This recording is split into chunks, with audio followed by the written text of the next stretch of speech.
Kuwait ایک چھوٹا تیل سے مالا مال ملک ہے جو جزیرہ نما عرب کے شمال مشرقی کونے میں واقع ہے۔ اس کی سرحد شمال اور مغرب میں عراق، جنوب میں سعودی عرب اور مشرق میں خلیج فارس سے ملتی ہے۔ کویت کی آبادی 4.2 ملین سے زیادہ ہے اور اس کا دارالحکومت کویت سٹی ہے۔ کویت ایک آئینی بادشاہت ہے جس میں امیر کویت ریاست اور حکومت کا سربراہ ہے۔ موجودہ امیر شیخ نواف الاحمد الجابر الصباح ہے۔ کویت میں ایک قومی اسمبلی بھی ہے جو ملک کا قانون ساز ادارہ ہے۔ کویت اقوام متحدہ، عرب لیگ اور اسلامی تعاون تنظیم کا رکن ہے۔ یہ خلیج تعاون کونسل کا بانی رکن بھی ہے۔ کویت ایک امیر ملک ہے جس کی معیشت بہت زیادہ ہے۔ ملک کی معیشت تیل اور گیس کی برآمدات پر بہت زیادہ انحصار کرتی ہے۔ کویت کے پاس دنیا کے چھٹے بڑے تیل کے ذخائر ہیں۔ کویت ایک متنوع آبادی کے ساتھ ایک نسبتاً کازموپالاٹن ملک ہے۔ آبادی کی اکثریت عربوں پر مشتمل ہے، لیکن ہندوستان، پاکستان، مصر اور دیگر ممالک سے تعلق رکھنے والے نمایاں تارکین وطن بھی ہیں۔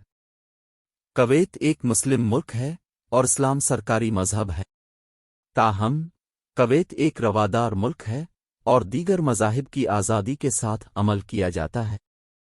کویت ایک مشہور سیاحتی مقام ہے جہاں سیاحوں کو پیش کرنے کے لیے متعدد پرکشش مقامات ہیں۔ کچھ مشہور پرکشش مقامات میں شامل ہیں: گرینڈ مسجد۔ گرینڈ مسجد دنیا کی سب سے بڑی اور خوبصورت مساجد میں سے ایک ہے۔ Kuwait towers. کویت ٹاورز 3 مشہور ٹاورز ہیں جو شہر اور خلیج فارس کے شاندار نظارے پیش کرتے ہیں۔ Liberation tower. Liberation tower Iraq سے کویت کی آزادی کی علامت ہے۔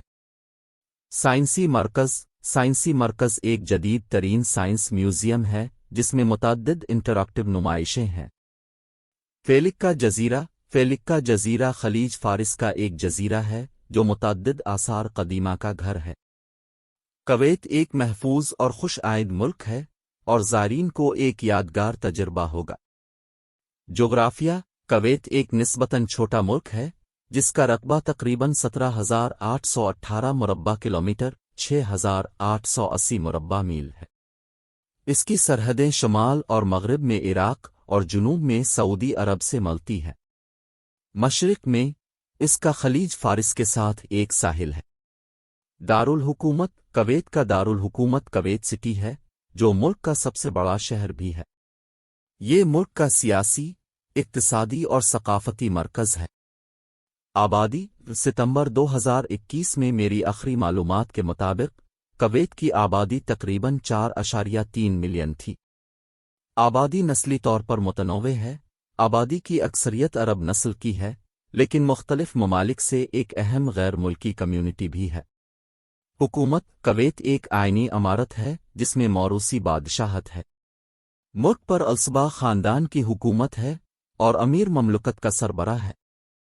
کویت میں پارلیمانی نظام ہے اور قومی اسمبلی مجلس الامہ ملک کے سیاسی منظرنامے میں اہم کردار ادا کرتی ہے۔ معیشت۔ کویت کے پاس دنیا کے سب سے بڑے ثابت شدہ تیل کے ذخائر ہیں اور یہ عالمی تیل کی صنعت کا ایک بڑا کھلاڑی ہے۔ اس کی معیشت تیل کی برآمدات پر بہت زیادہ انحصار کرتی ہے جو اس کی آمدنی کا ایک اہم حصہ ہے۔ حکومت نے مختلف شعبوں بشمول فنانس، ریئل اسٹیٹ اور سیاحت میں سرمایہ کاری کر کے معیشت کو متنوع بنانے کی کوششیں کی ہیں۔ کرنسی۔ کویت کی کرنسی کویتی دینار ہے جو دنیا کی سب سے زیادہ قیمتی کرنسیوں میں سے ایک ہے۔ زبان۔ عربی کویت کی سرکاری زبان ہے۔ انگریزی بڑے پیمانے پر بولی اور سمجھی جاتی ہے، خاص طور پر کاروبار اور حکومت میں۔ مذہب۔ اسلام ریاستی مذہب ہے اور آبادی کی اکثریت مسلمان ہے جس میں اکثریت سنی مسلمانوں کی ہے۔ یہاں شیعہ مسلمانوں کی ایک اقلیت اور ایک چھوٹی عیسائی اور ہندو تارکین وطن کمیونٹی بھی ہے۔ ثقافت۔ کویت کا ایک بھرپور ثقافتی ورثہ ہے جس میں روایات اور رسم و رواج پر زور دیا جاتا ہے۔ روایتی موسیقی، رقص اور آرٹ ملک کی ثقافت میں اہم کردار ادا کرتے ہیں۔ قومی ڈش مچبوس ہے، ایک مسالہ دار چاول کی ڈش جسے اکثر گوشت یا مچھلی کے ساتھ پیش کیا جاتا ہے۔ تعلیم کویت میں اعلیٰ تعلیم سمیت تمام سطحوں پر مفت تعلیم فراہم کرنے کے ساتھ ایک ترقی یافتہ تعلیمی نظام ہے۔ یہ ملک متعدد یونیورسٹیوں اور تعلیمی اداروں کا گھر ہے۔ صحت کی دیکھ بھال کویت میں صحت کی دیکھ بھال کا ایک جامع نظام ہے جو شہریوں اور تارکین وطن دونوں کے لیے قابل رسائی ہے۔ صحت کی خدمات سرکاری اور نجی ہسپتالوں اور کلینکوں کے نیٹ ورک کے ذریعے فراہم کی جاتی ہیں۔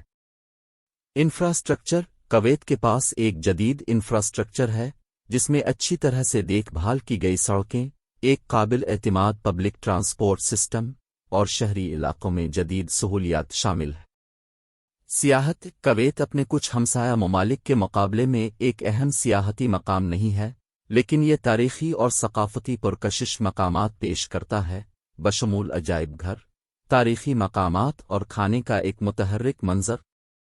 کویت ٹاورز، المبارکیہ سوق اور گرینڈ مسجد کچھ قابل ذکر ہے۔